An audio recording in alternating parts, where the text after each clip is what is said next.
এডি ক্রিয়েশনের সকল দর্শক বন্ধুদের নমস্কার জানিয়ে আরম্ভ করছি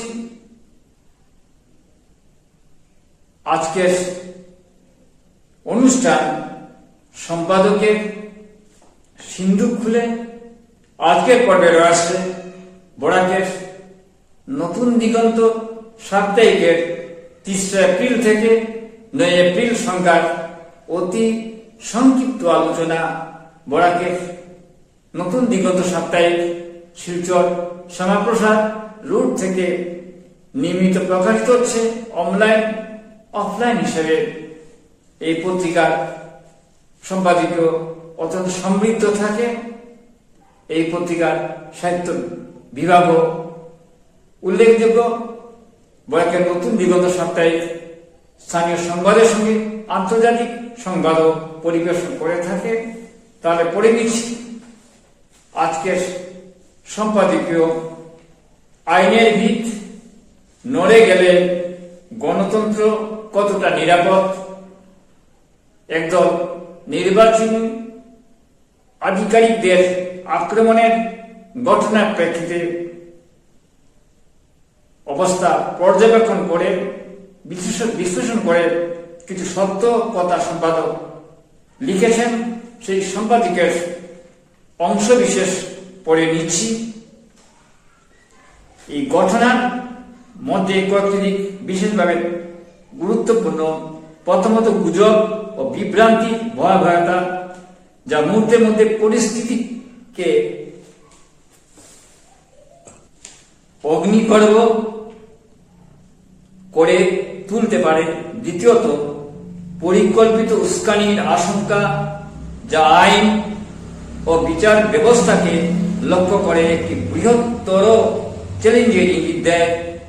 তৃতীয়ত নিরাপত্তা ব্যবস্থার ঘাটতি, যেখানে দায়িত্বপ্রাপ্ত ব্যক্তিদের সুরক্ষা নিশ্চিত করা যায়নি। সবচেয়ে হৃদয়স্পর্শী দিকটি হল এই ঘটনার মানবিক বাস্তবতা। একজন বিচারক, একজন মা নিজের সন্তানের ভবিষ্যৎ নিয়ে আতঙ্কিত। এই চিত্র আমাদের মনে করিয়ে দেয় রাষ্ট্রের সংকট কেবল পরিসংখ্যান নয়, তা মানুষের জীবনের গভীরে প্রভাব ফেলে। আর যদি বিচারক নিরাপত্তাহীন বোধ করেন, তবে সাধারণ নাগরিকের নিরাপত্তা কোথায় দাঁড়ায়? গণতন্ত্র কেবল একটি রাজনৈতিক প্রক্রিয়া নয়, এটি একটি বিশ্বাসের কাঠামো। আইনের প্রতি বিশ্বাস, প্রতিষ্ঠানের প্রতি বিশ্বাস এবং একে অপরের প্রতি বিশ্বাস, এই বিষয় যদি ভেঙে যেতে শুরু করে, তবে গণতন্ত্রের দিক নড়তে সময় লাগে না। অতএব এই ঘটনা নিরপেক্ষ তদন্ত, দোষীদের দ্রুত শাস্তি এবং ভবিষ্যতে এই ধরনের ঘটনার পুনরাবৃত্তি রোধে কার্যকর ব্যবস্থা নেওয়া এখন সময়ের দাবি। একই সঙ্গে প্রয়োজন সামাজিক সচেতনতা, গুজবকে না বলা, উস্কানিকে প্রত্যাখ্যান করা এবং আইনের প্রতি আস্থা বজায় রাখা। কারণ আগুন ছড়াতে সময় লাগে না, কিন্তু সেই আগুন নেভাতে লাগে প্রজ্ঞা, দায়িত্ববোধ এবং সম্মিলিত সচেতনতা। আজ প্রশ্ন তোলার সময়, কিন্তু তার থেকেও বেশি উত্তর খোঁজার সময়। প্রাসঙ্গিক প্রশ্ন তিনি দর্শক ও পাঠকের কাছে ছড়িয়ে দিয়েছেন। আমরা সম্পাদকের সঙ্গে একমত। রমজান আলীর মৃত্যু উজাগর অনুগল্প অন্যরকম সাধ্যের কৌতূহল আর অ্যাডভেঞ্চার ছড়ানো এই অনুগল্প টান টান উত্তেজনা গল্পটি পড়তে হয়। সেই গল্পের অংশ বিশেষ পড়ে নিচ্ছি। আবার জলের শেষ বিন্দু দিয়ে একটু এগিয়ে যাওয়া, তল পাওয়া চেষ্টা করলে পারা যায়, একথাই শিখিয়েছিল। কিন্তু তার মা কুমার পর্যন্ত জল এসে সে কথা মনে পড়ে বিশুর। সে অঙ্ক না পারলে মা বলতেন, পারিব না বলেও না, কেন পারিবে না তা ভাবো শতবার। শেষ পর্যন্ত আবার পরিবার পরিজনকে নিয়ে ফিরে পায় বিশু। নির্জনতা সর্বদাই পছন্দ তার, তার কাছে মৃত্যু মানুষকে নির্জনতা নিয়ে যায়। মৃত্যু নীল উজাগর। আমি পড়ে নিচ্ছি এই সংখ্যার কবি মানিক চক্রবর্তীর কবিতা। মানিক চক্রবর্তী এইভাবে কবিতায় তার উচ্চারণ করেছেন। সময়ের চড়া আধখানা চাঁদ হেঁটে বেড়ায় সারা শহরের নক্ষত্র আকাশে, খুঁজে ফিরে শৈশবের খেলাঘর, সারি সারি নারিকেল বন, হাঁস পুকুরের পাড়ে। ছোট ইচ্ছে নিয়ে হেমন্ত শেষে ফুটেছিল কয়েকটি অবুঝ শেফালি। ইচ্ছে ছিল সবুজ ঘাসের অপর পর্বে ঝরে, শিশিরের সাথে হয়ে মাখামাখি। নদী এসে বলে গেল অন্তরের ব্যথা, সময়ের চড়া নিয়েছে কে তার অতল গভীরতা। সময় নিয়ে কবিতাটি ভালো লাগলো। তিনি এইভাবেই কবিতায় কাজ করেন। আমি পড়ে নিচ্ছি কিছু অংশ। বিমলচন্দ্র রায় কুড়িগ্রাম রংপুর থেকে লিখেছেন। ধর্ম ধরে নিন। তার কবিতার মূল বিষয় জাগতিক জীবনের টাকার মূল্য, তা নিয়ে কাব্যভাষাটা তার শেষ স্তবকে তিনি লিখেছেন। সংসার এই কর্মভূমি, টাকার চাকা ঘরে, ধর্ম থাকুক স্বর্গে যাওয়ার, টাকা থাকুক ঘরে। মাটির দেহ মাটিতে মিশে মৃত্যু হবে জানি, কর্মফলই পাতে শুধু ধ্রুব সত্য মানি। এই টাকাকে তিনি জীবনযাপনে একটি বিশেষ মূল্য দিয়েছেন। আমরা পড়ে দিচ্ছি মাতাল গল্প, উচিত শিক্ষা, মানিক চক্রবর্তীর গল্প।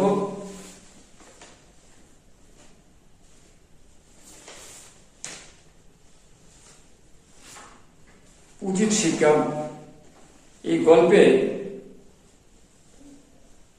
গল্পে তিনি তার এই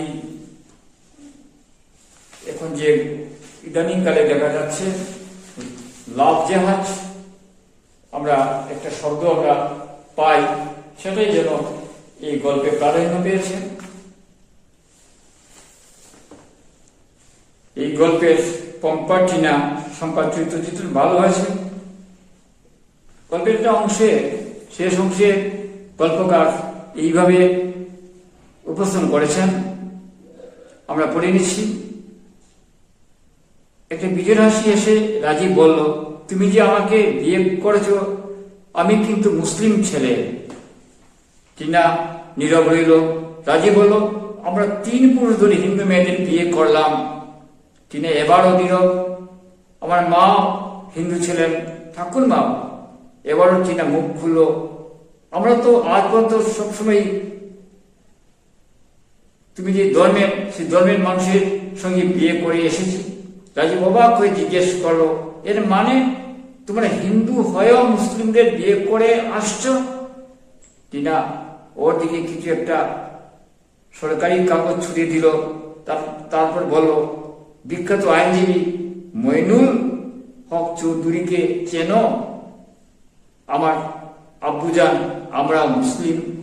এই গল্পে অন্যভাবে কাজ করলেন মানিক চক্রবর্তী। বেশ কৌতূহলপূর্ণ গল্পটি।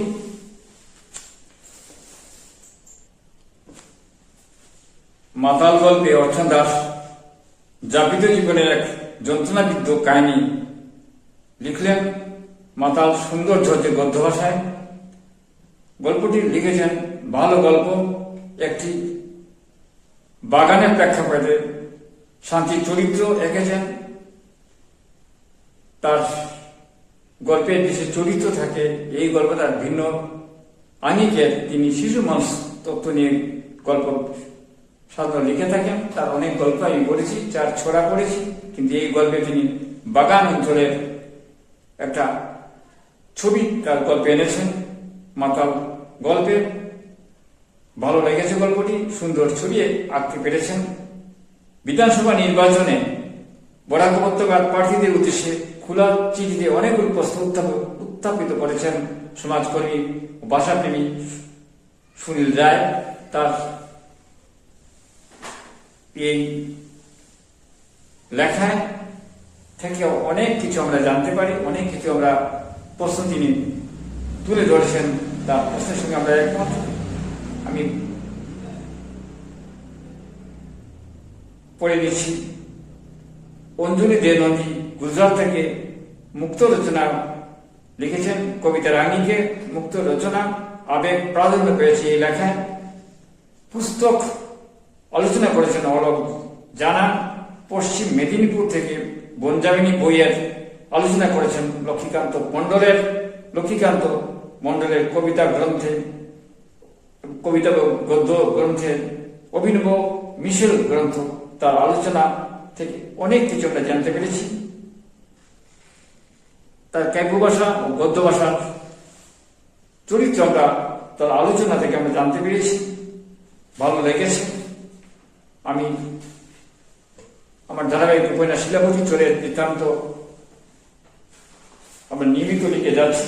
পাঠক হয়তো আমার লেখার চরিত্র ধরতে পেরেছেন। বরাক উপত্যকার গড়ে ওঠার কাহিনী, গোবিন্দচন্দ্র নারায়ণ ও ইন্দুপ্রভার জীবন ঘিরে এক রহস্য আবৃত আখ্যান। রাজ্যপাঠের পরিবর্তন হচ্ছে, দুধপালে চলে যাচ্ছেন এই পর্বের কিছু ছবি এখানে রয়েছে। পাশাপাশি সেই সময়কার রাজ্যের অবস্থান, প্রজাদের কিভাবে প্রজারা ছিল তাদের ঘটনাবলী এই পর্বে রয়েছে।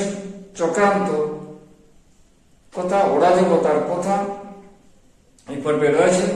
বরাক উপত্যকা জানতে হলে এই উপন্যাস পড়া জরুরি, কারণ অনেক আকর গ্রন্থ গেঁটে আমি নিয়মিত রেখে যাচ্ছি। আপনারা পড়বেন।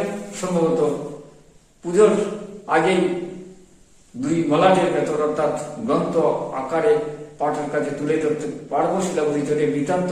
অনেক পাঠক বইটি চাইছেন, আমরা যথাসময়ে পাঠকের কাছে তুলে ধরতে পারবো। আজ এখানে শেষ করছি। কবিতা উৎসব এডিক্রিয়েস অনুষ্ঠান শুনুন, দেখুন, আমাদের পাশে থাকুন। প্রকৌশলগত ত্রুটি রয়েছে, তবুও দেশে বিদেশে হাজার হাজার দর্শক এই অনুষ্ঠান দেখে থাকেন। আপনি দেখুন, পরামর্শ দিন। আমাদের চ্যানেল, কবিতার চ্যানেল, তো আমরা এইরকম আলোচনা করে থাকি। আজ এখানে শেষ করছি। নমস্কার।